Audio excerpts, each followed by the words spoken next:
of you open your terminals or command lines, and then why don't I share my whole screen?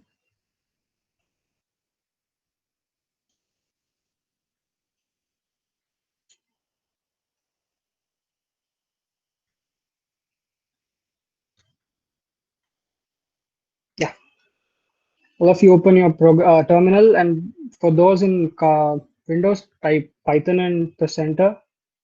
People with Mac and Linux type Python 3 because you'll get Python 3, which you'll be using because Python 2 has has a weird syntax and for no political reasons, but yeah, we'll use Python 3 right now. And why is Python quite easy? First thing is it's not like C++ where you have a lot of syntax and stuff you have to stick on. No brackets. There is no termination. This thing that you have to do. No termination of statements. So it's pretty easy with C or Python. With Python, the most important thing is tab or spaces. So basically, if you want to say something which is inside something, you just use spaces or tabs. Okay, we'll start with the first thing that you do with any programming language. That is how to declare a variable. Okay, how many of you know what a variable is?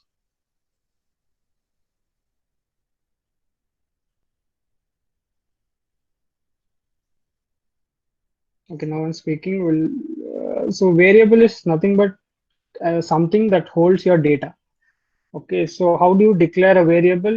You just give it a name. I'll give my variable name as var, and then you assign it with something. So equals assign it to something, some data.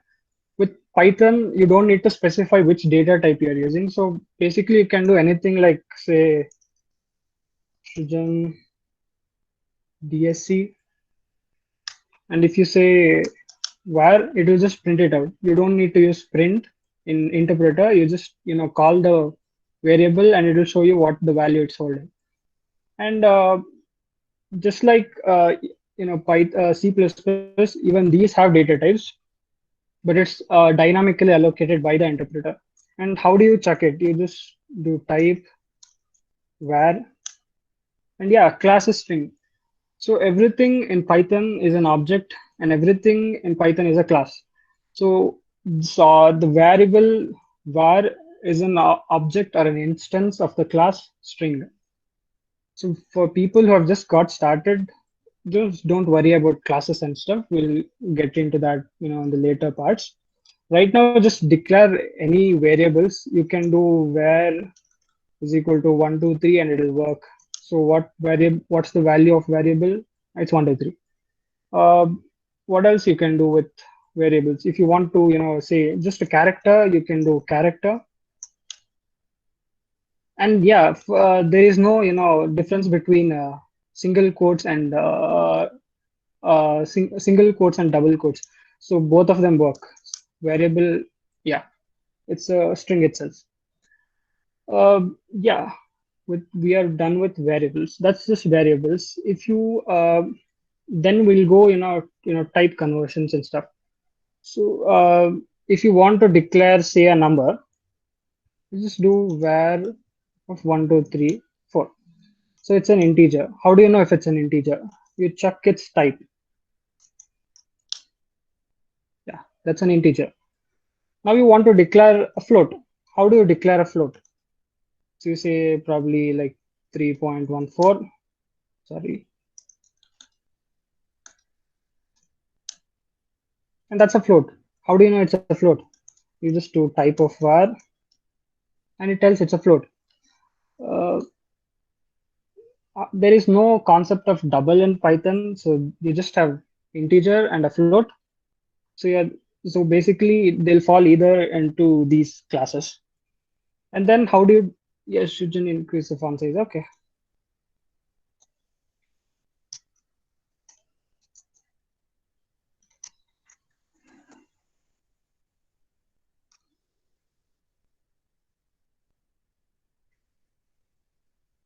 Yeah.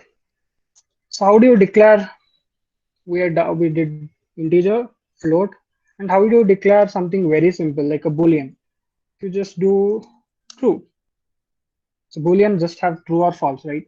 So these are default uh, boolean values, right? True and false. So if you want to declare something like false, you just do false. So what's the value of var? It's true. What's the value of what val2? It's false. And how do you check what class it belongs to? Again, same thing. Type. If you see what's the type of this, it's a boolean, right? So that's pretty much boolean. And then we have strings. So in Python, there is no exact clear distinction between a string and a character. So it's either it's always a string, and if you want a character, it's just a single value string is a character. That's it. And how do you declare it? Say string will do name. Name is equal to Shujan, and that's it. You just declared a string. Yeah, that's a class. It has a class from string, so it's an instance of class string. And if you want to declare as character, you just do a single string, and that becomes a character. And if you see what class it belongs to, it will be string again. So that's pretty much string, boolean, integer, and float. And then we have other data types. So how many of you are with me till now? These are pretty basic stuff, I guess.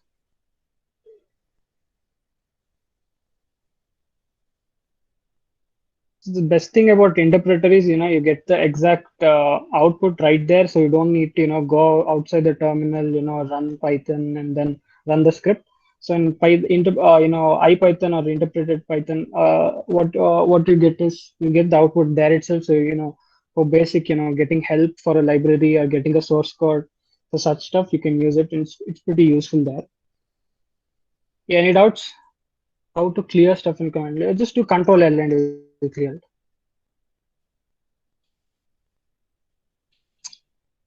Okay. We're done with float.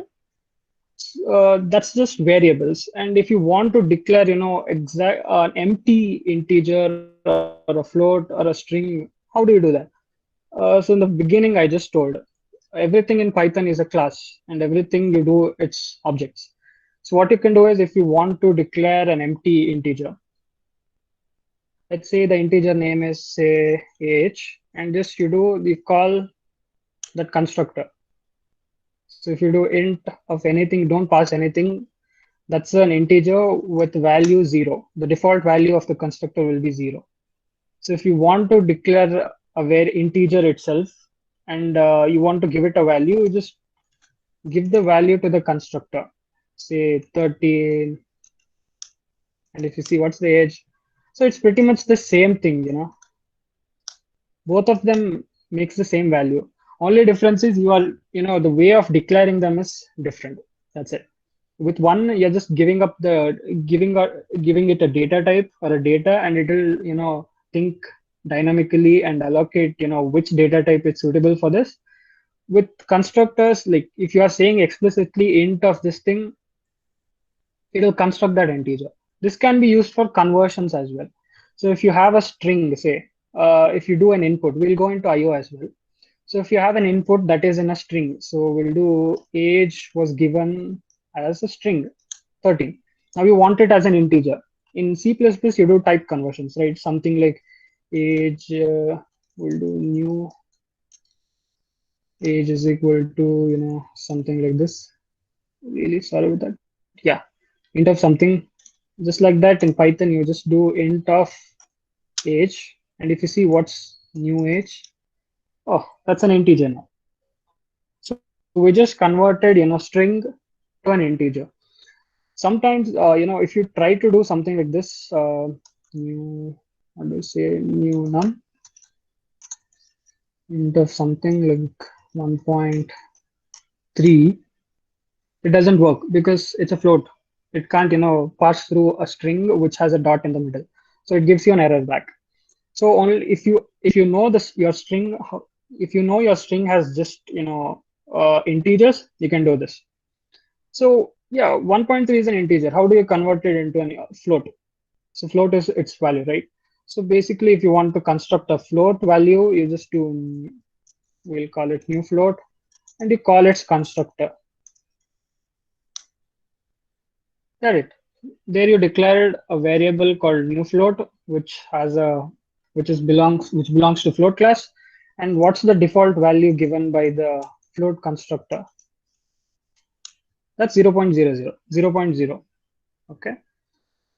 So if you want to, just like type conversion with integer, you can do type conversion here itself, here as well. Why is that's because the representation of floating point in computers is a different thing. With us, when you declare something like what do I declare? I'll say yeah, we'll call it something num is equal to some 2.0. For us, it's 2.0, but for computers, the floating point system, the way it stores is not the same. So what it declares actually is 2.00000 something, and then in the end, probably like 1. So that's why if you do something like, we say result rv is equal to num divided by 2, I guess, yeah. Yeah, it'll give you a value, but probably if you do by two floating values, you'll get the difference.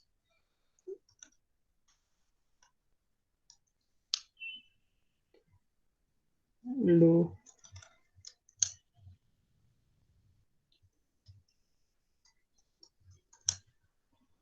really sorry about that. It's actually working. Why is okay? Okay, it's not equal to.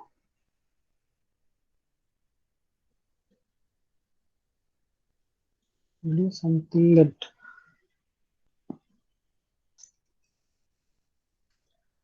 0.7, I would say. No. Yeah, we'll do whatever you only gave itself. Plus 1. Yeah, 0.3.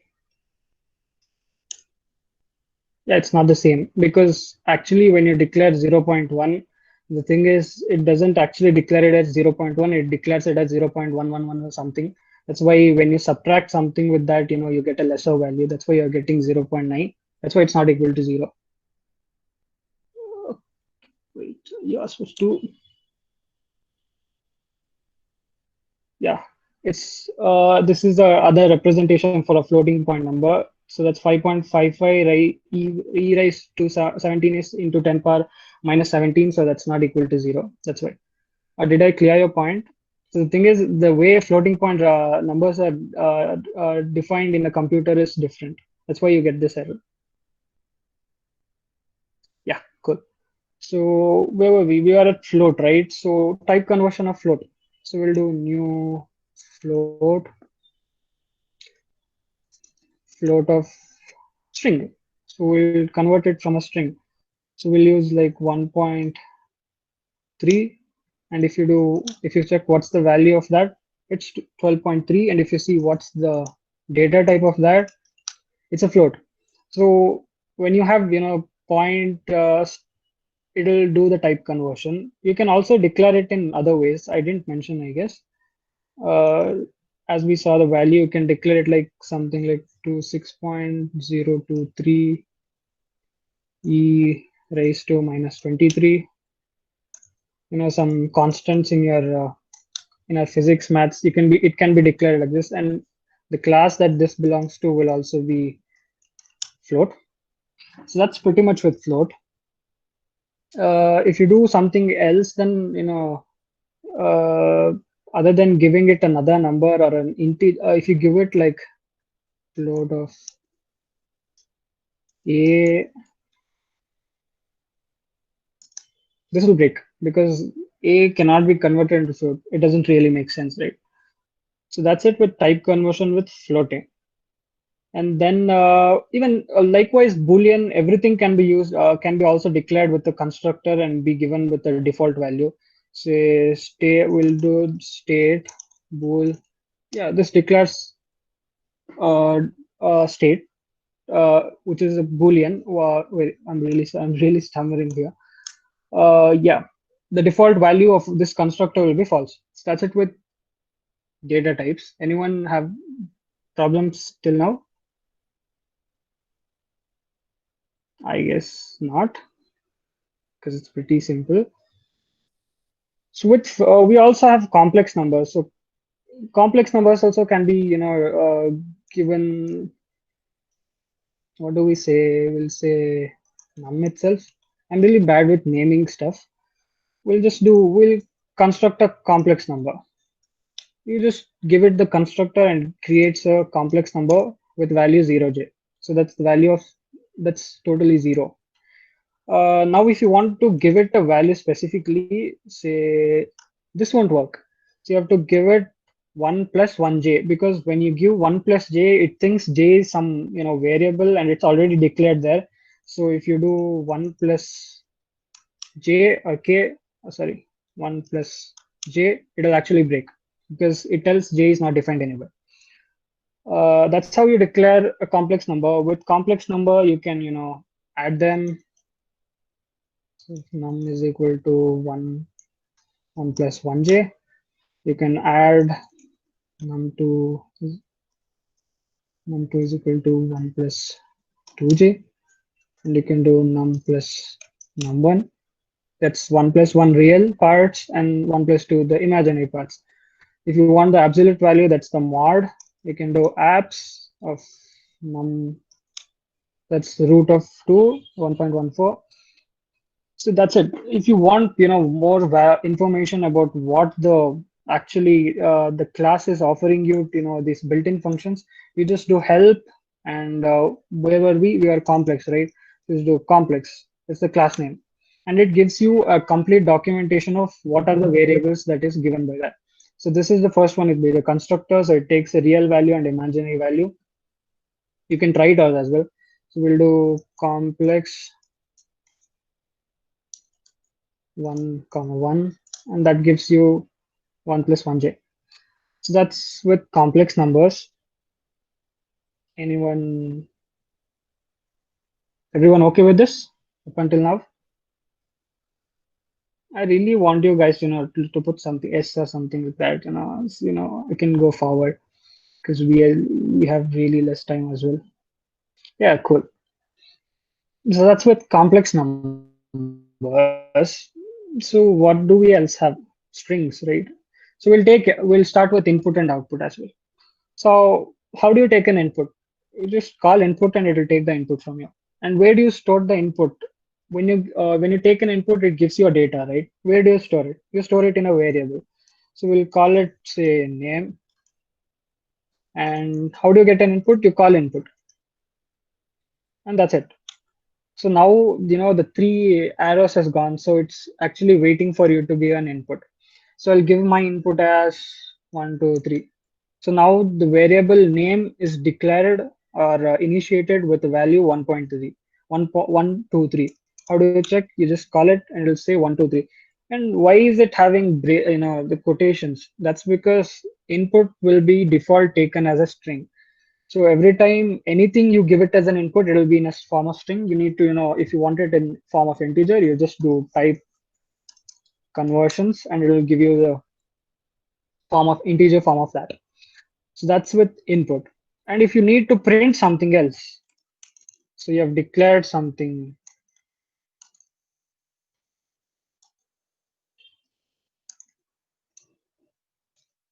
you have declared something. How do you print it? You just call print and you pass the name, pass the variable that it should print, and it will just print for you. If you have multiple things to be printed, you can do, it will just work.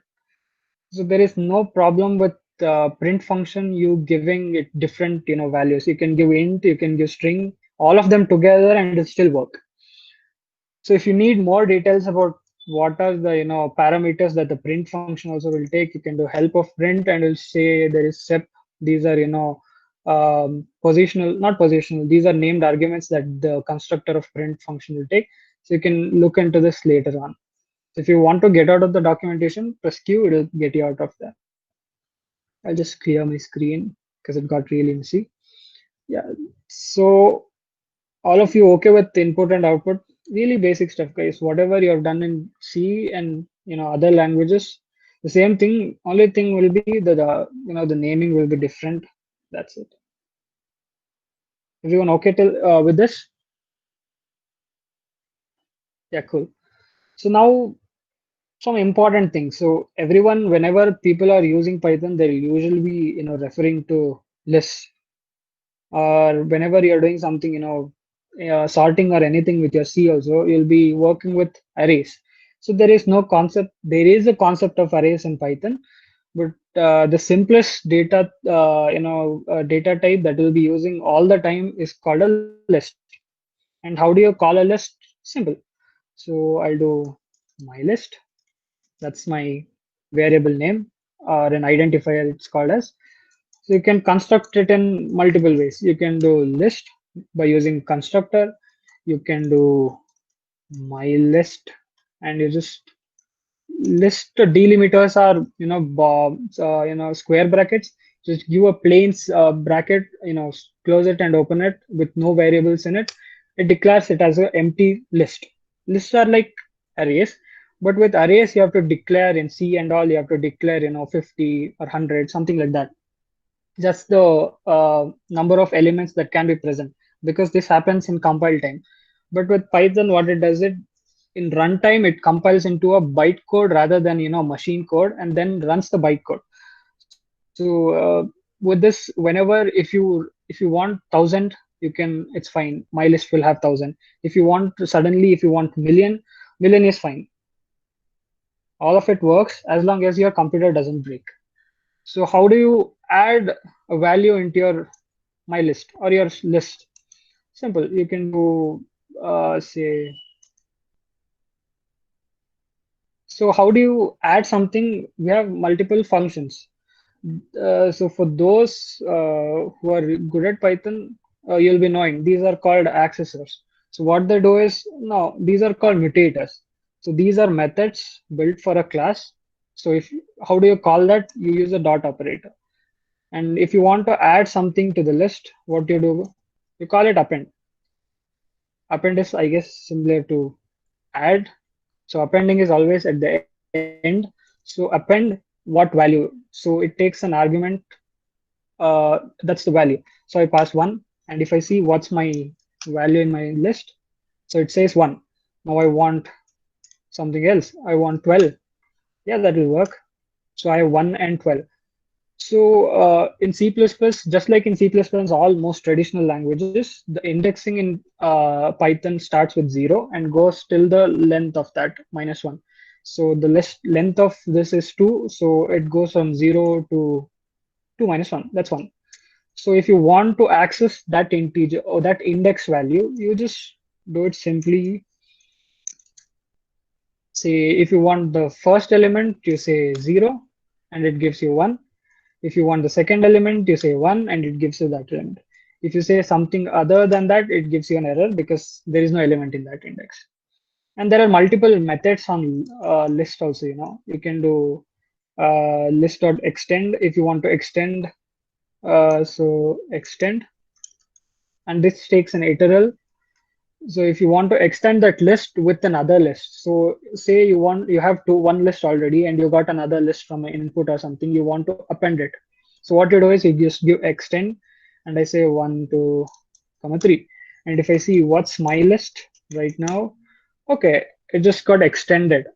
Okay, so it's basically English that you use. You just give that English, the phrases or the words, and it just does. That's the beauty of Python actually.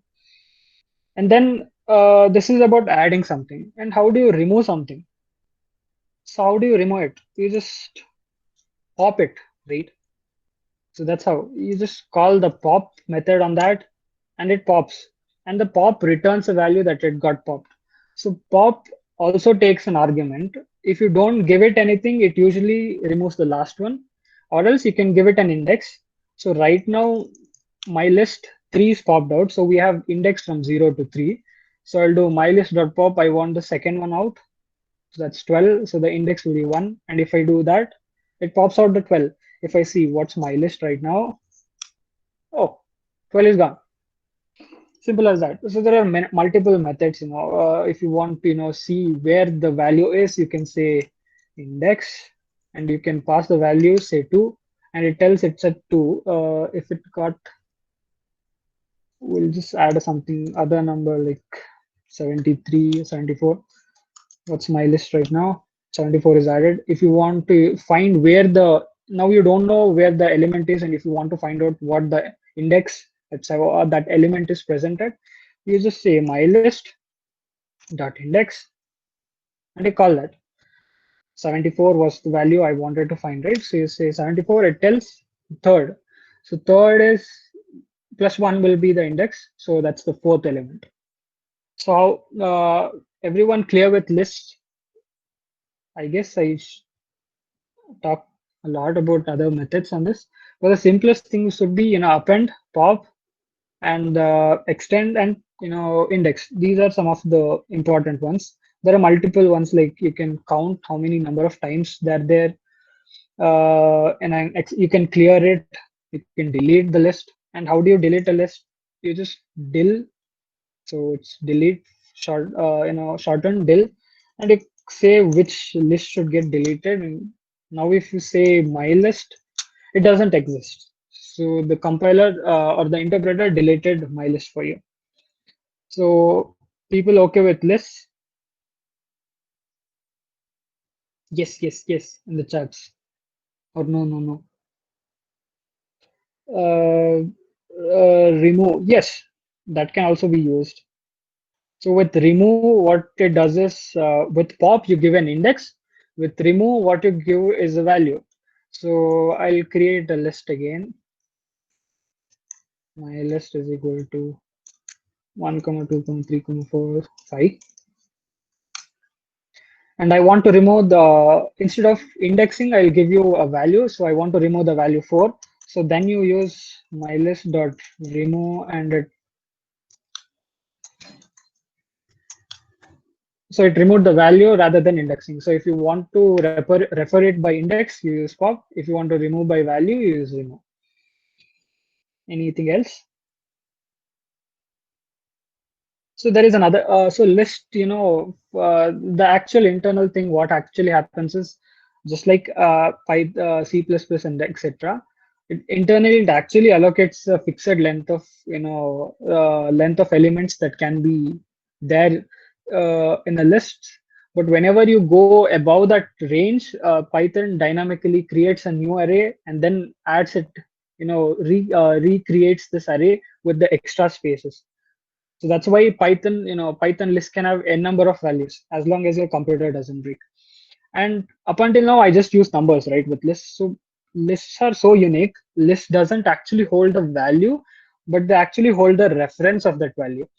So you can see what did I mean by that? So I can do my list dot append, and I can say DSC. Oh, that also works. But with C++, it would have gone nuts. It would say, how can you add integer and a string in the same array, right? But with Python, it works. So Python language is built so that users doesn't screw it up. That's the beauty of Python. If you see what's the my list right now, DSC is there. So that's a list. So that's a string with an integer. If you want, you can do a float as well. Whatever, fits your work, you can use it. So that's with lists. If you want, fixed list which doesn't change the values, time by, if you don't want to change the values or someone else changing it, there is something called tuple. So the delimiter for tuple is circular brackets. It's the same thing, all the methods. So it's almost the same thing. If you want to initiate it, you say I'll just show it. So it's a tuple. That's it. Or else if you want, so tuples, will not go into tuples, will not be using it much. We'll be actually using a lot of lists or dictionaries. So we'll come into dictionaries. I guess all of you are okay with lists. Okay. So we'll go to dictionary.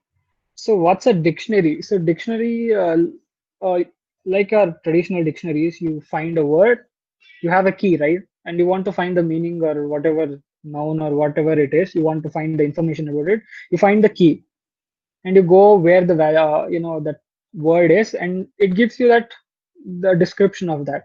Likewise, dictionaries in Python are the same thing. They have a key and then a value.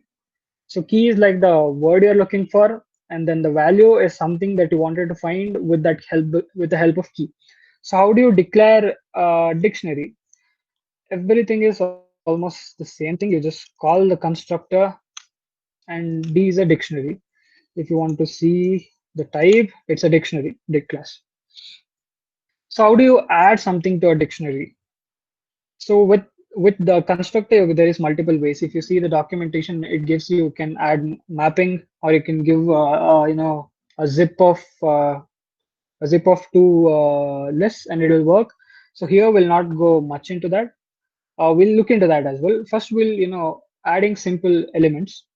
So there is now the D dictionary is empty. We'll add something to it. And how do you add? You just give it a key. So the key is on your left side. So I say name, and then I want to assign it a value. I'll assign it a value. Say I'll give my name itself. Okay. So now dictionary has a value key called name with the value associated called Shujan. And now you want to access it somewhere else. So you do D and you pass the key, and it returns you the value. So that's how it works. So if you want, sometimes you'll be having use cases where something will be given like this. Say one is Jan, uh, what else? Two is Feb. Something like this is already given. I'll, I'll give it. I'll give it called. Should I give? I'll give calendar. Cal. And this is something this is a list of lists. So a list has two lists internally. So I want to convert this into a dictionary. So simple. You just do D is equal to, or a variable is equal to dict is the constructor name, so dict, and just you pass the value. So with key, so there should be only one key and one value. If you have a list which has multiple values, then it will break. So make sure that it has only one value and one key, and then zip it, and then have it in your list or something. You can construct a dictionary with the dict constructor as well. So you want to look at what's the value of one, it will say January. So this can be used, if you want to find out the month with just a value, a number. So if it's 12, you need to get something like December, you can do this. So simple.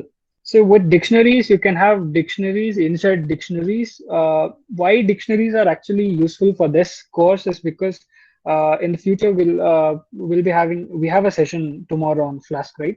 So with Flasks or web applications, usually the data transferred will be in the form of JSON.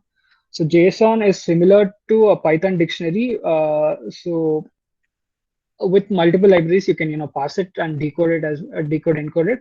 But yeah, dictionaries are pretty important because here because they're really similar to JSON. It's a data passing in a I would say language maybe. I'm really not good with web development, but okay. So dictionaries are fine with everyone. So if you want more information about dictionaries and how to construct it, you just ask help and it'll just give you. So these are the ways you can construct it. Is it data? Okay, yeah. Okay, cool. It's a data type notation. Yeah, okay. So these are the ways you can construct a dictionary. So that's it with dictionaries. Everyone okay with this?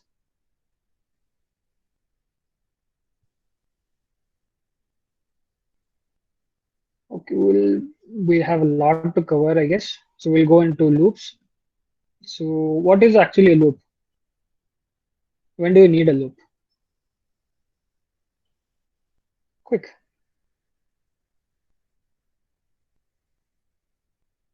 Okay, before looping, I guess we need to, no, we'll do loops and we'll do then list comprehension. During iterations, exactly. When you have something that you want to do it again and again, we will do looping. So we with other languages you have do while, for, and etc. With Python, you just have to, that's for loop and a while loop. So first we'll look into while loop, I guess. So just like other languages, while takes a condition. So that can be anything. So I'll declare something like, what do I say? I equal to 5, and then I give my condition is I. Up until the value of I doesn't reach 0, it will be true. So until then, I want the loop to continue. So when you press, so how do you, with C++, you open with curly braces. With Python, you just, give you just, I don't know what it's called actually. Just give it a colon and then you press enter, and the interpreter shows three dots like this. That means you're inside the body of this while loop. And how do you say the statements are inside this loop, inside this, a definition or something like that? You just give it a tab or spaces, and be consistent about this. Yeah, indentations. Exactly. So you can give tabs or four spaces, anything of your choice. And we'll say, we'll decrement it, I minus equal to 1. And then we'll just print that out. So I just want to print it. Yeah.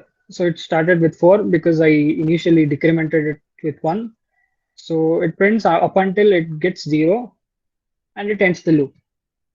So that's basically while loop. You can put any conditions there. So you have multiple. If you want to concatenate two conditions, you can use Boolean conditional operators like and, or, etc. If you want bitwise, you can do and or these are bitwise comparisons. That's with while loop. Uh, what else can be done with while loop? While loop is pretty, will not be actually, people might not be using it. So the most, familiar thing all of us will be using is a for loop. So for loop takes, we'll just say we want to print values from 10 to say 0 to 10. How do you do that? So I say for x in range. So range takes value. It actually takes three values, that start, stop, and step. So range is also a unique thing. It's actually not what range does it. It gives you values from whatever start you say to stop and then step. So you can give these values. If I say 0 to 10, so that gives values for me from 0 to 10 and 10 exclusive. So 10 won't be included. So it's 0 to 9. And the beauty of range is it doesn't actually give you all the values at that point of time. It gives you one value by one. So those one value by one is assigned to the variable called x here. Specifically, they're called generators. So range is kind of it's an iterator as well. Yeah, it's an iterator. What it does, it doesn't actually give you all the values at the same point of time. It gives you one value by one. So whenever you call range of 0 comma 10, when you call it the first time, it gives you 0, and when you call it another second time, it gives you the value of 1. So that's how range works. So now those values returned by the range function class is assigned to x, and what I'll do is I'll just print. So there you go. I just printed 0 to 9. If you want, to have step, all you want is to, print out the even numbers. You can do something like this, give it a step and say print, and prints out all the even numbers. That's with for loop. So you can, make a loop inside a loop. You can, nest the loops, will work. Also with, just like other languages, you also have break and continue.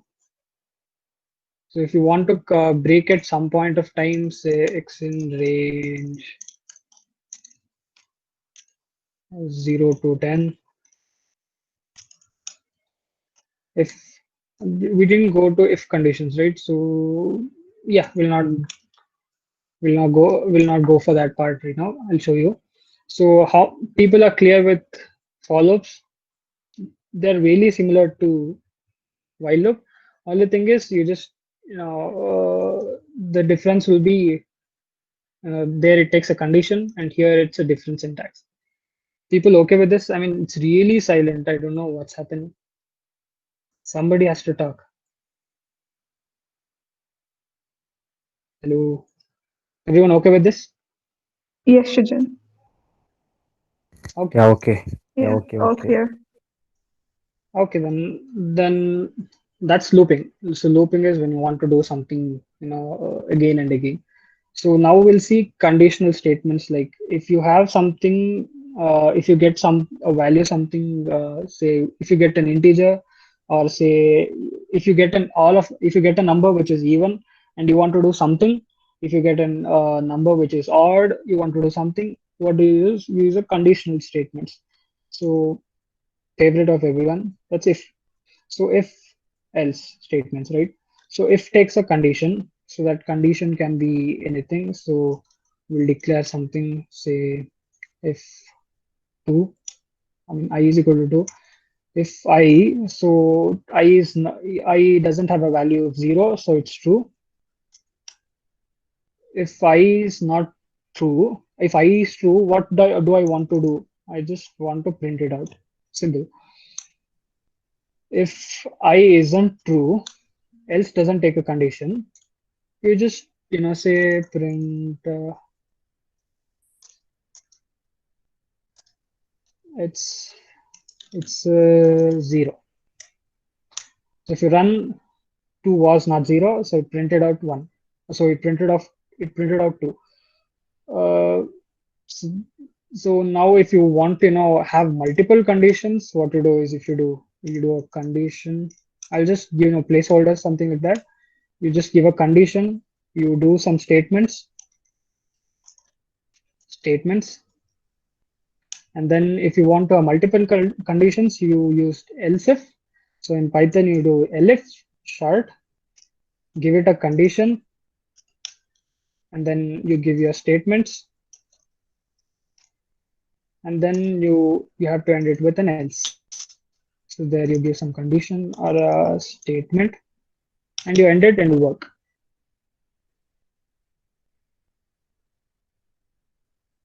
People okay with this?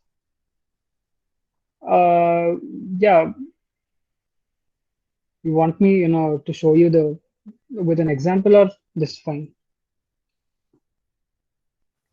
Please show example. Example. Okay, okay, cool. So we'll have something like a list of something numbers. I'll do a list of numbers. So I do 1, 0, 1.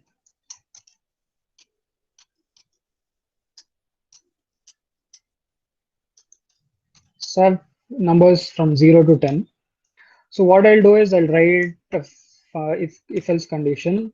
If it's even number, I'll print it, say it's even. If it's an odd number, I'll print it as odd. And just for this example, if it's 0, we'll print it as a 0. So what we'll do is we'll use mod. So what we'll do is we'll use a for loop because we need to check every statements, right? So we'll use a for loop. How do you say refer to each value in a number? That's the variable. You just say for something that's a placeholder right now. We'll see for x in num. What that means is it takes what actually does it you know it breaks the list and it gives you value. It gives the for loop values like 0, 1, 2, 3. Those each values will be assigned to a variable called x. So initially, so if you say x in num, that will be 0. That's the first value. And when you get the first value successively, if you keep calling the iterable, it will give you the successive values. So that's like, it's almost like it's also called list unpacking as well. So for each value in X, so that will be 0, 1, 2, 3. I want to check whether it's even or odd. So I'll do X mod 2. So that will give me whether it's an even number or not. If it's an even number, it will the value returned will be true. So I'll do not. So we are using Boolean, so we'll use not. And then if it's equal to 0, uh, then not of that will be equal to true. That means it's even. Will print even. Else if uh, else if it's not equal, that will be, we'll just do, we'll see if it's, the thing with the interpreter is, I have to rewrite. If I want to change something, I have to rewrite it again.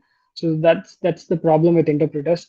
We'll just do something like simple printing, whether it's even or not. I'll show you the difference of else if in when we write a script. Odd. So that's even, odd, even, odd, even, odd. It prints out. We could have written a initial statement, say if it's a 0, we'll just print it's 0, and then an internal if else statement would checks whether it's even or not. That would have worked. Or else we could have given two statements, say not x mod 2, and if it's not equal to 0, then print this, something like that. That would have also worked. So okay, you're okay with this? If else, yeah, cool. Okay, if else is done, one of the important things with making a list is list comprehension. So with for loop also you can create a list. So say L is equal to this an empty list. I want to add values from 0 to 10. How do I do it? I use for loop to get all the successive values. So so this is similar to, in C++ you do int give a condition and then you give an increment or a decrement. So here that x, the initial for x, that's like declaring x is the variable. So we'll do in range. Range is a built-in function which gives you an iterator based on the values, based on the parameters. So I'll say 10. So it gives me values from 0 to 9. So for each value, I just want to append that to the list. So what I'm doing is I'm actually creating a list which has values from 0 to 9. So if I see what's the value of L, it tells it's 0 to 9. So this is, people at Python thought, why do we want to write 3 lines of code when you could have made it with 1 line of code? And actually, if they tell, using a for loop is actually less, it takes little more time than another method. So what that another method is called, it's called list comprehension. So there are multiple comprehension methods. So we have list comprehension, we have generator comprehension, dictionary comprehension, set comprehension. So there are so many things. So we'll look at list comprehension. So how do you do list comprehension? So all we do is we take those 3 lines and we write it in 1 line. So you can do things faster. How do you do it? You say you create an empty list. Now I say x for x in range. I'm just copying the same things that I wrote on top. So I say 10. So just don't see the x part. So for x in range, so that gives you a value from 0 to 9. And then put those values that is given in the x. That is told by x there. So we'll look at what it's actually doing, and then you'll get actually what it's actually happening. So with this, if you might think this was the old list, so I'll do new list, and if I do new L, oh, it tells it's, so we just created a list with 1 line of the same which does the same thing, but initially we did it with 3 lines. So that's the beauty of list comprehension. So with list comprehension, you can do, you can also give it a new list. I'll say you can also give it a condition. So the thing, I'll just give you the general syntax of it. It's the value For value is what the value you need to put it in. For value in an iterable, so an iterable is nothing but some list or collection of data that you can iterate through or you can cycle through. So that's something like one by one you can go through it. So that's an iteral. So value in an iteral, and then you can actually give it a condition as well. So if some condition, if it satisfies that condition, only then put that value in this new list. New list. So that's the general syntax of it. So you can try it out. Say I just want to, I'll just give we are running out of time, so I'll do it really quickly. So I'll say for x and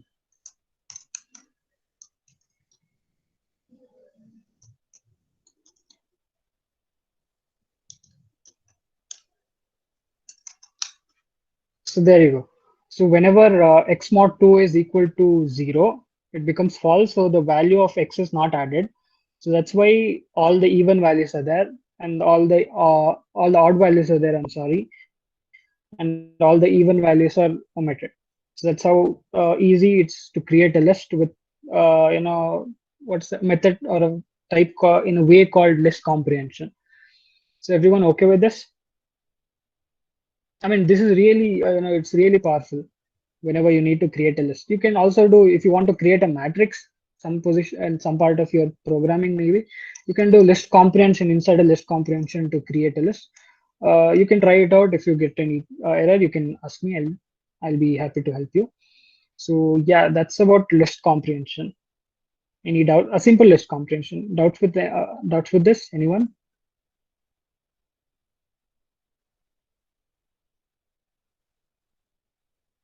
Yes, no.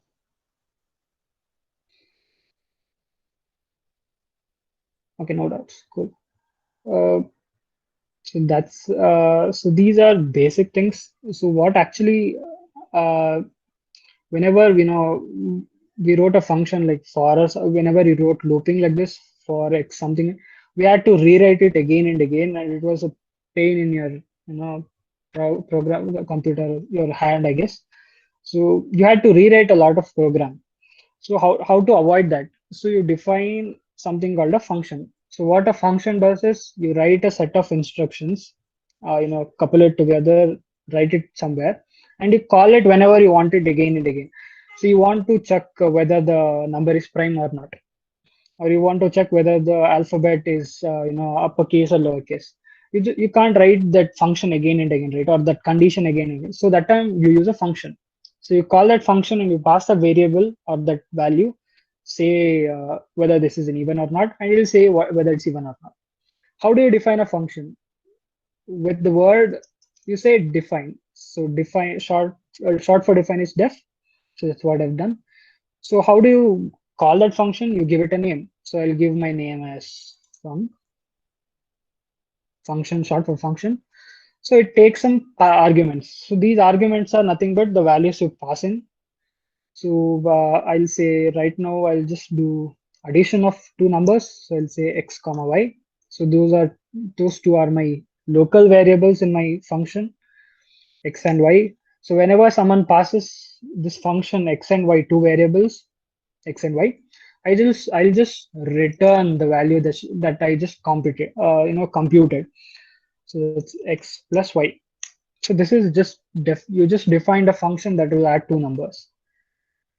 How do you call it? You just call it with the name. You say func, and then you pass two variables. That was x and y, right? So you just give it like 1 and 2, and it'll return you 3. You can call it a number of times. It'll just give you different values. It computes that whatever the instructions were there, and it'll give you the value. So that's function. So here I didn't write, I didn't require me to write that function again and again. So it's really good when programmers are lazy, and it's really helpful using functions. So with functions, uh, problem anything with this? I mean, functions. Everyone clear with this? If you want to define, if you want to do a lot of, everyone okay with this? Okay, cool. Uh, that's it. Basic structure of Python. So that's looping, defining a function, and some data types. Uh, for this course, I guess we'll be requiring some other stuff as well. So we'll just do a simple thing like we'll declare instead of writing something in the interpreter, we'll go into writing a script. So I'll just exit out of my interpreter. You can use any uh, text editor you want. I'll be using VS Code because it's easy, I guess. So I'll create a file.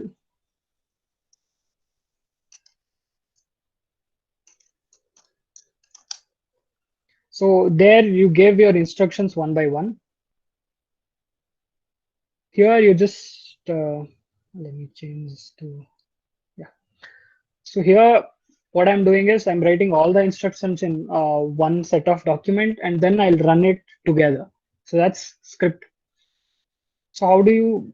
So it's the same thing. We'll just do a function that will take your names, your age, and then a list of friends, and then it will return it something which is similar to your JSON file, or we'll just return a dictionary.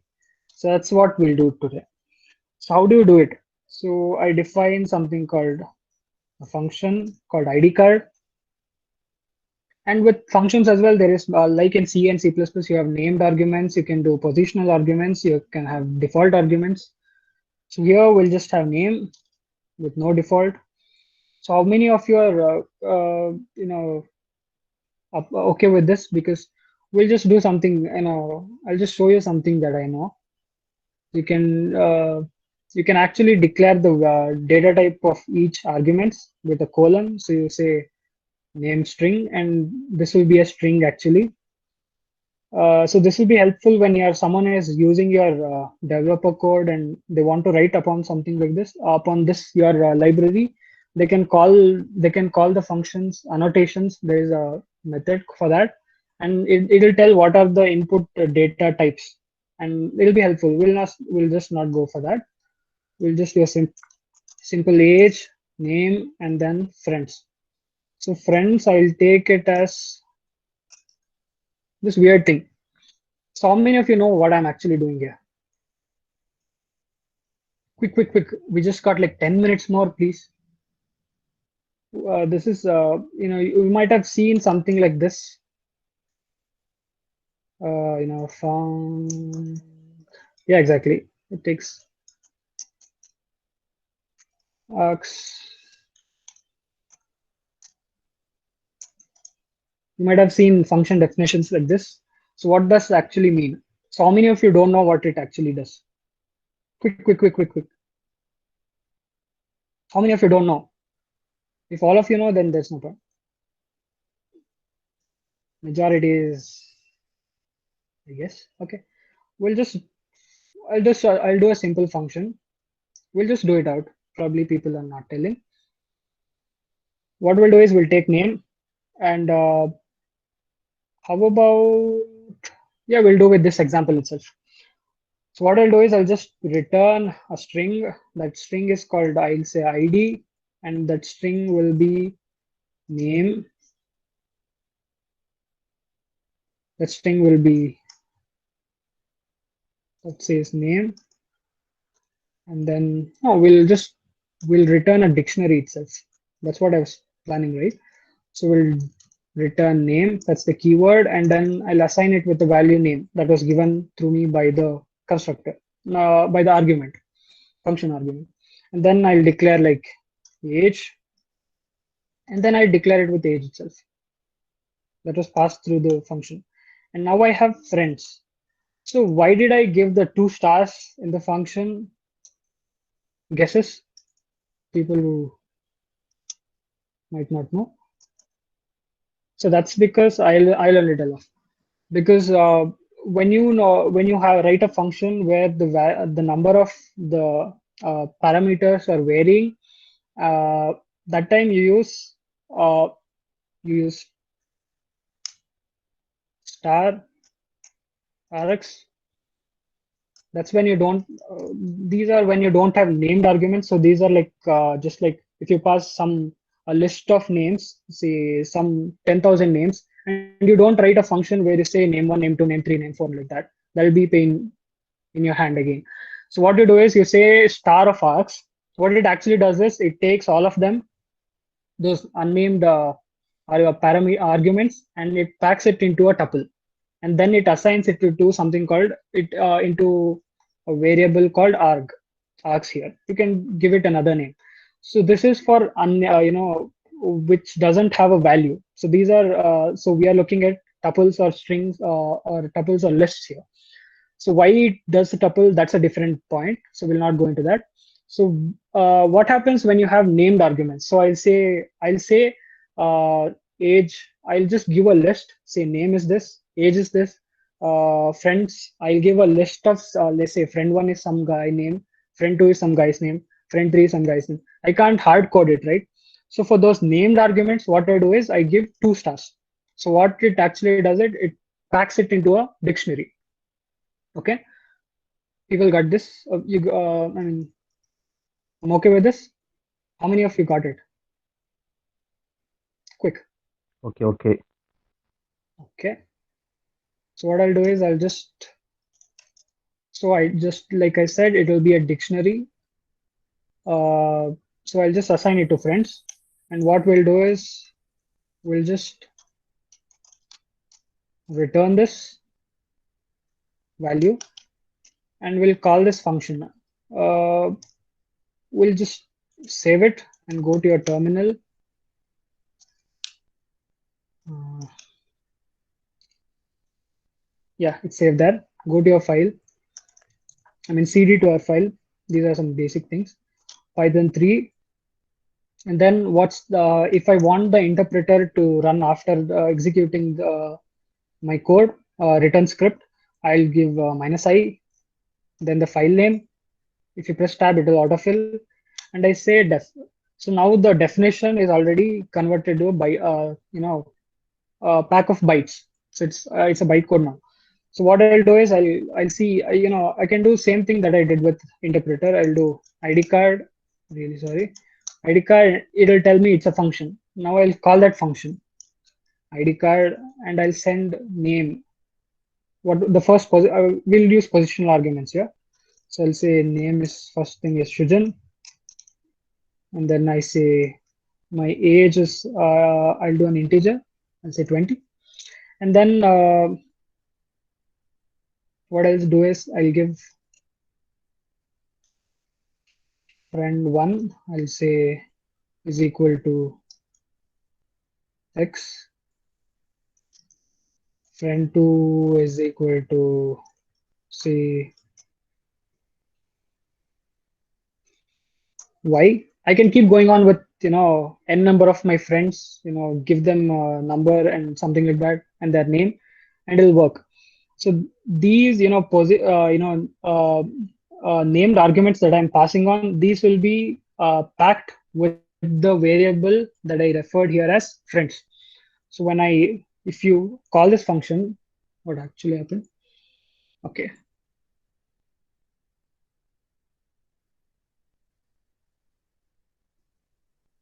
Okay. My bad.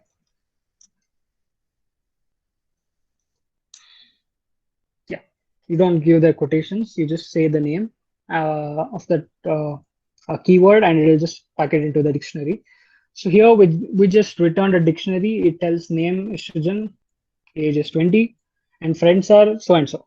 So you can give n number of those friends arguments and it'll still work. Similarly, if you don't want the name of those friends, F1, F2, F3, and you just have list of friends, you just give a single star. Now it will do list unpacking or list packing here. It will package into a tuple here called friends, and it'll just assign it to a dictionary. So that's using arguments. That's using stars. That's the actual use of it. Okay, how many of you got it? I might have been a little rough here because, yeah, people, you need to speak and tell something. If you have any doubts, Anyone? Nope. So everyone got the basics of this? Okay, cool. So I just wanted to touch up on the decorators, but I guess we don't have much time for that. So yeah, I guess that's what basics of Python. Very simple that you'll be requiring for this course.